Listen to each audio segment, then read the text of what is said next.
My next interview here at the Pelican Summit in Baton Rouge is with Louisiana State Representative Jacob Landry. Representative Landry, thank you so much for being on with me. I really appreciate it. Oh, anytime, William. I wish we got a lot more time to spend together, but I always enjoy our time. I know. I tell you what, not only because I've gotten a chance to know you as a good person that I call a friend, but when I listen to your legislation, I realize that not only are you a good friend to me, but you're a good friend to Louisiana. I try to be. I love this state. I love my childhood here. My adult. I grew up. I live here.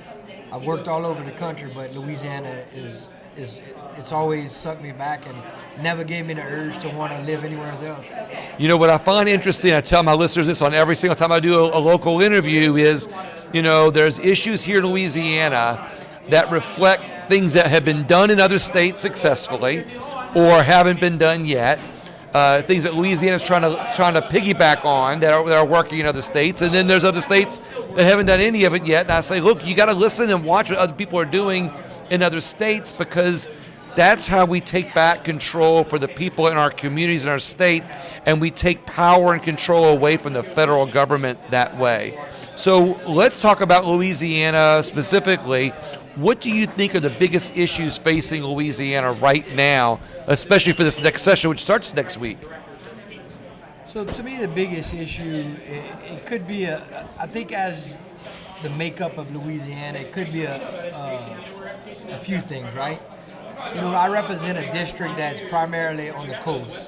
We still have some, to me, insurance problems. So when I'm out in my district, a lot of that has to do with insurance. We took a big bite out at insurance reform this last session.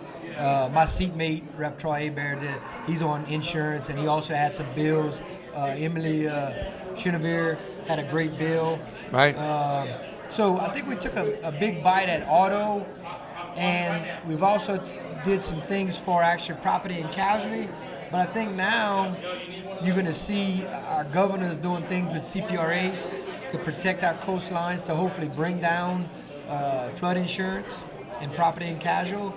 I hate to say, I always like to keep the federal government out of our business. Yep, thank you very much. Sometimes we need strong federal senators and congressmen and women to realize what we're fighting down here in Louisiana, to truly strive, because, an interesting fact, and I know we're trying to grow Louisiana instead of having our migration. So protecting the coast actually does two things. It allows the people that live there to stay living there and be cost effectively, and like President Trump says, be able to keep their own money in their pocket. Right. But growing Louisiana, we have to spread it out, because 70% of Louisiana lives on the coast. I didn't think about that. Yeah, so think about down from New Orleans all the way down to Vinton. Right. That's all coast, south of I-10, let's say. That's all coastal communities. Wow. I didn't think. Right? So, anyway, so I don't know if that answers your question, but we all focus on insurance reform still. I'm not saying this is an insurance session, but I think any little bit of relief we could bring to our constituents on insurance. But, last year I had a bill called Affordable Reliable Energy.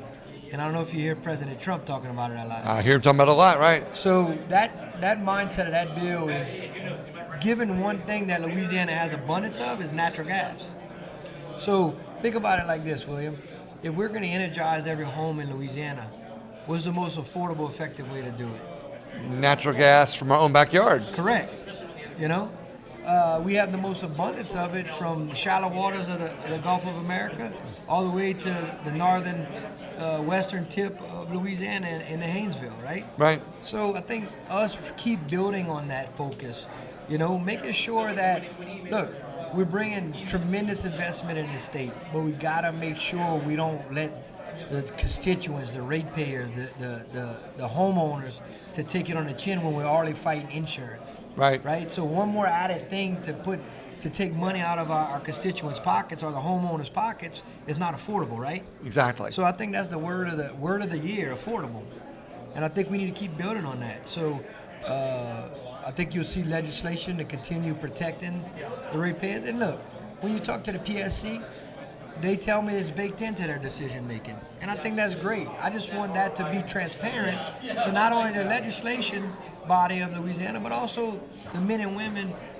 that live in Louisiana. We need to give them the ability to go home, feed their family, spend time with their family, but then get a good night's rest. Because I'm hoping with all the investment that we bring in the state, everybody has job opportunities. So you're looking to not only bring the investment for the job opportunity, you're also looking to bring in the savings for people to be able to enjoy the money they get from those job opportunities. Right. Before I go back to your legislation, though, you said something a few minutes ago that I thought was really interesting.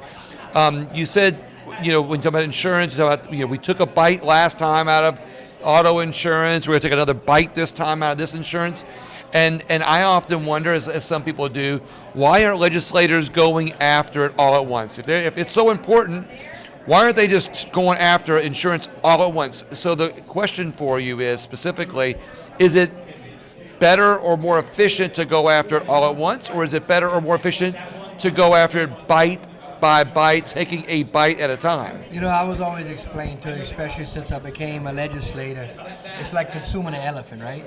Right. You can't consume it all at one time. And I know it could be a negative, but I think the positive side of it, bite by bite, it allows everybody to digest it.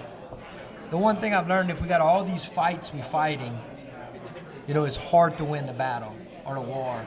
And I think, not to use that word lightly, but I think the more the legislative body of Louisiana understands what is actually causing the issues and plaguing the constituents of Louisiana, we can make sure we make the right decisions, right? As growing up, I grew up in a classroom of no more than 28. Now that's different, right? Right. So now I'm watching my son and my daughter who's one's a sophomore in high school, one's graduating as a senior. There's a lot of them that take it in, right? So you have to do all this stuff extracurricular to keep your grades up to me, right? I watch my kids do that. I watch them go to study hall, watch them go to, even Sunday after church, they go and they got teachers that go back in for trig and calc and all this other stuff. Oh, wow. So I guess taking it bite by bite allows us to be, to me, as much effective as being spread thin and we get nothing done, right? Exactly. I guess it's kind of like painting top to bottom or bottom to top. I never thought. Exactly. So I like that approach. Is if you try to eat that elephant all at one time, the stomach ache ain't gonna. I don't know how well we're gonna digest. Yeah, exactly right. Yeah. I get that. So what's your legislation that you're working on this session that you might want people to take an eye on, or that might be tackling what you think is the biggest problem of insurance? So I don't have much insurance reform. Reason why, there's a lot of things that I would like to do, but I got great colleagues that know it very, very close to the cuff on it. I'm an energy guy, born and raised in the energy business, oil and gas. So for me, a lot of my legislation is going to move that way, and it's more of legislation that I like to look with my legislation. I like to look years down the road, right? Right. I always ask myself, when I leave legislation, what do I want to leave for somebody else? Do I want to leave headache or do I want to leave opportunity? And I want to leave opportunity. I want somebody to be able to say, man, I liked what he was doing there. I want to keep building on that, But, some of my legislation, like I said this year, I have a bill that's to firm up issues with right-of-ways and pipeline right-of-ways to kind of make sure the landowner's protected. Right. But yet the operator or the pipeline operator, their agreement is honored with the landowner, right? Right. So it's just one of those things, just putting common sense back in legislation. Right. Instead of letting the lawyers settle it out, but it's already in statute. So let's just point it out and say, no, this is how it needs to be. Helping business and industry facilitate business and industry in the oil and gas industry here in Louisiana, which involves pipelines, but at the same time keeping the freedom, liberty, and the property rights of the individual in their control. And yeah, you saw that this last session. We took a strong approach at protecting the landowner, right? Right. And so, like I said, we always got to coexist together, right? Exactly. And I think making sure we have that happy medium where we don't always end up in court over things, right? Well, to keep us out of court helps keep the momentum moving forward to getting things done. So it's a fine balance, I guess, between staying out of court and doing the right thing for everybody, or having to avoid court because you're kind of walking a fine line. I don't know. You see what I'm saying? You follow me on that? Yeah, and I'm not a lawyer. I got a lot of friends that are. I use them in my business every day, and I represent not only business, but I also represent the constituents Right. that I represent, right? So finding that happy medium or that balance, I think you bring all parties to the table, and I found when you all sit around the table, you can come to an agreement, right? Right. Without having to use practices or certain things that strong arm people, right? So give me an example. What are your 3 pieces of legislation that are your favorite that kind of will give us a feel for what you're talking about right now? For me, I have legislation that to me is, like you said, I don't want to impede or impact progress. So I got a bill that once a permit is done, somebody has so many days to pick up on that permit, right? Right. And all that does is, when we talk about energy independence, Exactly. and you hear our president say, drill, baby, drill, and you got a governor that backs all operations of energy independence, and Louisiana strives from that. Like I said, natural gas. We got LNG in our backyard. Right, that's right, exactly. So all we're saying is we just want the response from municipalities to, we're not saying we want them to be hamstrung by what the state permits, but they need to respond to permits in a timely manner, because when you have investment in the state, you don't want to impede it because that would just go somewhere else. Exactly right. So this is just something that says, hey, look, you got a permit. We're asking you for 30 days to take this permit into consideration and let the operator know that they're good or not and what they need to do to get right. I love the direction. Within the municipality. We're not taking anything away from the municipality. We're just asking the municipality to respond in a timely manner. And I think that'll encourage a lot more investment, and maybe even rise the rig count, right? Exactly. A rig count, everybody, a number to think about. Every rig that's drilling in the state of Louisiana is probably touching anywhere from 1,200 to 2,000 people in jobs by interacting with that rig. Now, I didn't think about that. Every well, 1,200 to 2,000 people. Is there overlap, or are we talking about 1,200 per well times how many wells? No, it could be like, I call it by rig, right? A rig Right. could drill. Now, with the technology today, we drill in sometimes 1 to 4 to 6 wells per location. So you might sit there and drill all these wells, but while that rig's drilling, between pipe, diesel, fluids, groceries, service companies coming in and out, all these intangibles creates jobs, creates opportunities, right? So the more we hold back opportunity, and like I said, it's something simple. All we asking is for the municipality to respond to what the operators are asking when they permit locally too. It's not like they're going around the locals. It's just that we asking the locals to respond. How do you balance that between what the locals' needs are, their property rights, their freedoms, their liberties in their communities? How do you balance that with the municipalities and the oil companies? Well, you can look at different things in that manner, but whenever you look at the ad valorem taxes and severance taxes, and look, the governor has a constitutional amendment that he wants to lift the cap on severance tax to where the locals get more money. That's things they need to start paying attention to. We need to make these things fly, right? We try to get teachers more a raise at home, right? But you'd be surprised how little people pay attention on what truly can lift their parish, live their area, and live their teachers' salaries. And that's all in amendments that we tried already passing, But to sum it up, you're still allowing the locals to have their right? Right.